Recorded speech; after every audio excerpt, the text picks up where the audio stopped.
So these 3 books were my planning and journal system for this year. And this is my solution for next year.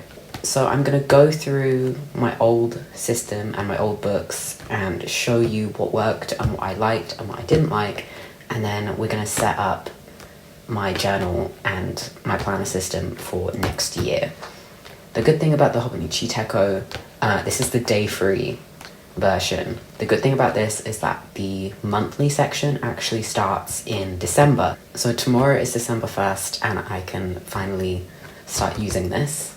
So my system for this year was pretty simple to start with, and it slowly got more and more complicated. This is my journal. It's kind of been mainly a writing journal, and then I've also just been putting in stickers and things like wrapping paper. I did a lot of habit tracking in here, a lot of writing, and honestly it was great. I didn't really have any problems with this. By the way, these are my own stickers that you can find in my shop. I like them, so I put them on my journal. I feel like I have to make things that I like as well, otherwise kind of what's the point? And then the journal itself I got from Waterstones. So I had this, and there was nothing wrong with it, but I wanted a planner as well. So I actually then added this, which I got on Amazon. At the time, I'd been getting into planner TikTok and planner YouTube, and really what I wanted was something similar feeling to the Hobonichi. And what I liked about this one is that the date you could put in yourself, so every page was empty like this. So it didn't matter if I missed a day, I could just move on to the next without having to waste paper. And then there's this section here, which was like a timeline of the day, and then a tasks section and a notes section. And I really did enjoy working in this, but I didn't do it for very long. I found that I really enjoyed putting in what I did for the day and then being able to look back and actually see what I did that day. I have memory problems, so being able to have this sort of record of what I did with my day is really helpful, as well as like my actual journaling practice. But the problem for me is that this page is just, for what it does, it takes up too much space. So I didn't need this much space for the schedule. I certainly don't do this many tasks in a day. And the notes, really, I kind of used as like a, oh, this is what we did, like a really small, like a sentence to summarize the day. But I didn't really need that because I already have it in my journal. So I moved on pretty quickly from this, and I'm kind of sad that I, not wasted, but that this didn't work out. But it definitely helped me realize that I liked this scheduling format and that this is kind of the key information on a daily basis that I need. It was around this time that I started commonplacing, and I have to credit, I've spoken a lot about her on my channel, but Megan Rhiannon, she's also on YouTube. She's inspired my journaling and my planning practice a lot, but she also introduced me to commonplacing. And if you don't know what commonplacing is, it's essentially a notebook or a journal where you collate quotes, text, images, anything that inspires you or makes you think in some way. For me, I have this little index, which is definitely inspired by Megan. So I have quotes, general cool things, articles, and then poetry. And I really, really enjoyed commonplacing. This book is nearly full, and I really did like the size of this. There's a lot of poetry, a lot of images, notes on different episodes of shows that I watched. I really, really enjoyed commonplacing. For me, as an autistic person, I find that I collate a lot of information, and usually it's screenshots or physical text, or I'll bookmark things on different websites and then they kind of get lost in the ether, and those archives don't really feel good to me. I think there's a meme about this that I'll put here because it's very relatable. But I don't really feel like I do anything with those archives, and they feel overwhelming to look at, and I feel stressed, and all the screenshots adding up in my camera roll freaks me out. So having a commonplace book feels like I can delete those images, I can get rid of those texts, I can get rid of the bookmarks, and finally have like one place for all of those things. So commonplacing has been very important to me this year. So if you're keeping track, at this point I had 3 books, which I loved all of them, and they're all great and perfect in their own ways. But it was very overwhelming. Like I just said, having many different archives doing the same thing is just very overwhelming. So at this point I can't remember when this was. At this point I was really trying to think of a system that would collate all of these things together. And I kind of worked it out. This was my solution. It kind of only just fits on the screen, so you'll have to excuse me. But definitely, again, inspired by Megan. At the time, she was using a filofax. Now, this isn't a filofax because filofax are expensive. You can kind of see with all of my systems so far, I'm kind of not going for the cheapest option, but because I was experimenting, I did not want to invest too much money in it. So this is a knockoff filofax. The sun has just gone in for some reason, so it is very... wait, the sun's coming back out. You can see. If the lighting is inconsistent, I'm very sorry. So yeah, this is my knockoff filofax that I used for a number of months, and I'll be honest, I do love it. It's very customizable. I ended up making my own inserts for it so that I could completely customize it. I do call this my Great Big Autistic Book of Everything, again inspired by Megan and her Great Big Autistic Book of Everything. So I skipped a lot of this front section because it is bucket list stuff, art stuff, personal goals and things like that. It's a little too personal for me to share. But this is the main point and stuff I want to show you. So I made these inserts, this being the weekly, you can have the week commencing, the days, and then down here I have just a little reminder for myself. What would I be doing in my ideal life in this moment if I was not on my phone? I don't know, I think like most people, I have been spending way too much time on my phone, and there's more productive ways I can spend my time, so having that reminder was really nice. And then on this page I took the schedule section of what I do in my day and put it here, except I've shrunk it down, so instead of in text and words, it's color-coded with sleep, tasks, appointments, work, gremlining. Gremlining for me is my autism time. It is me at my desk, doing my little tasks, on my little social medias. Gremlining. I don't know how else to put it. That's what me and my partner call it, is gremlin time. I need to have a certain amount of gremlin time in the day to function. And then I have art and social. Not all the time do I remember to fill this out, but honestly the most important one here is the sleep. And my sleep is kind of all over the place. Until recently I worked as a bartender at the weekends, so in a nightclub. So overnight work and my sleep is crazy. And then I have over here my habit tracking, my weeklies, which is like my weekly tasks that I have to do. So things like doing a food shop, a lot of washing, plants, hoovering, sorting out my medication, stuff like that. And then this is kind of like a free space, which I ended up using to put little images of things that I did that week. And I won't lie, this has been I've enjoyed this so much. And I'll sort of do this, and then on this bit is where I put my tasks for the day. I've enjoyed this so much, and as a system, it worked really well for me. There are some downsides in that printing is a hassle, and it feels like a waste of paper, and I didn't realise just how much paper I go through doing this until I had to get more and I realized how expensive it is. Oh yeah, so at the end of the month, I have a month summary page on this bit. I do mood tracking on an app, and this is what the little widget looks like. So I did a little screenshot and a summary of my mood for the month. The books that I read, I only read one book that month. Highlights of the month and any achievements. This is really helpful for me because often I focus on the negative and I feel I have a lot of imposter syndrome and feel like I'm incapable a lot of the time. So actually reminding myself what I do accomplish is really helpful.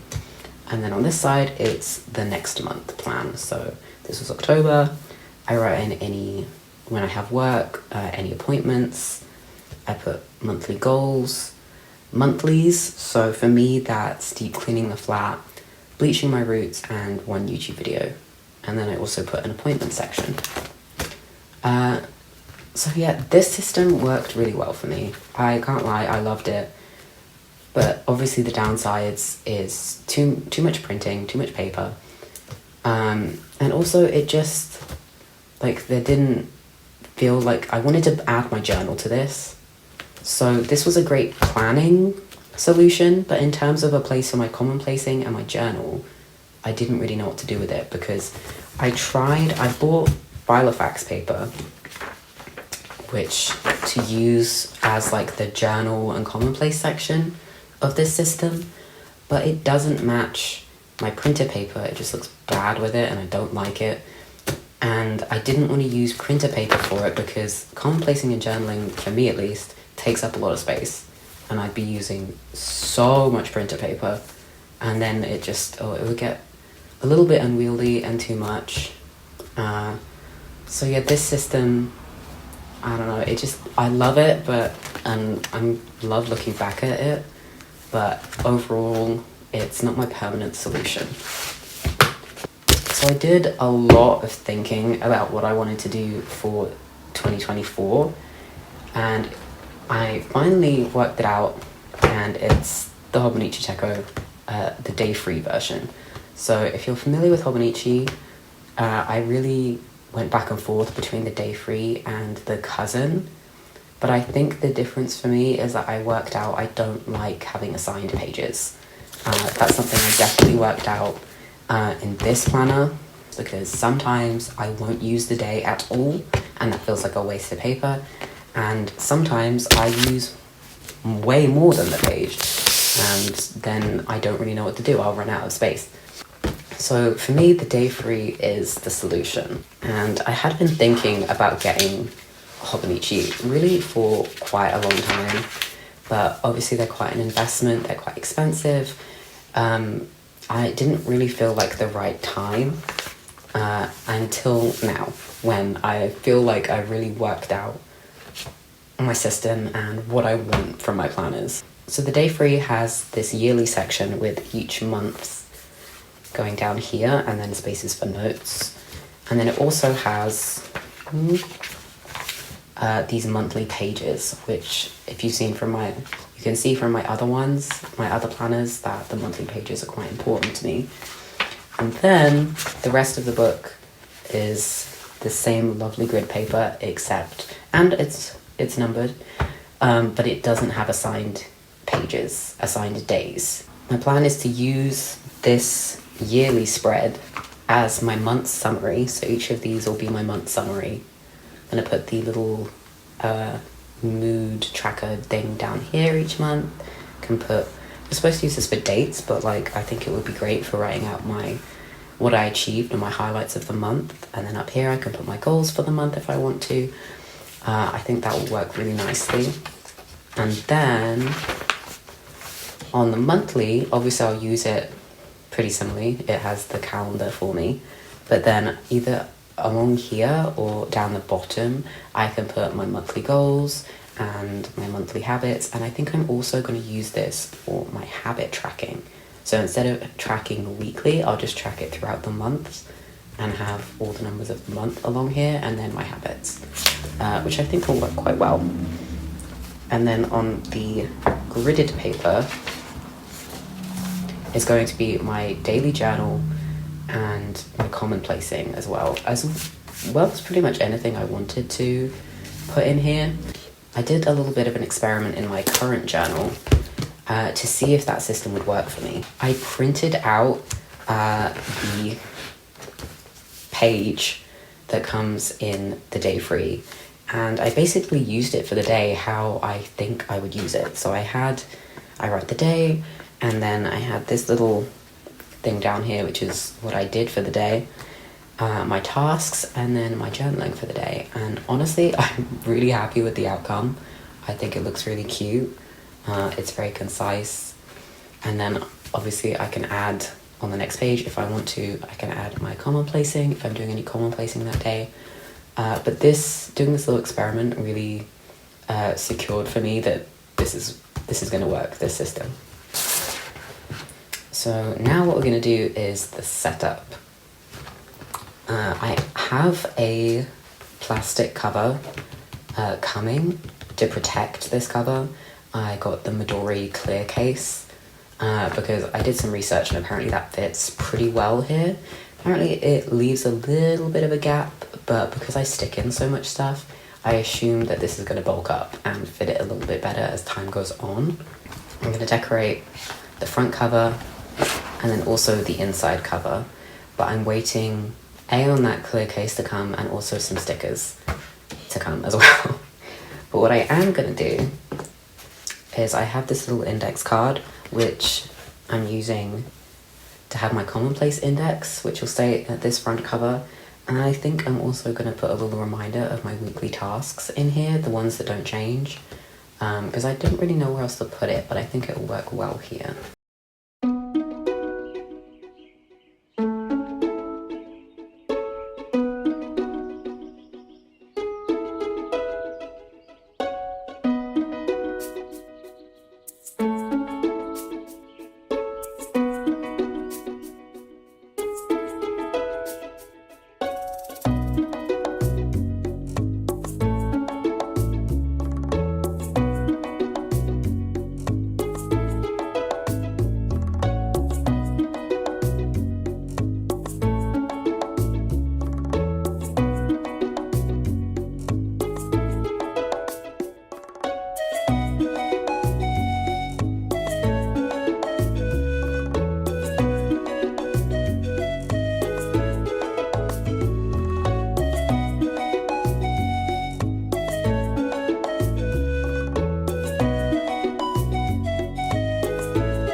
What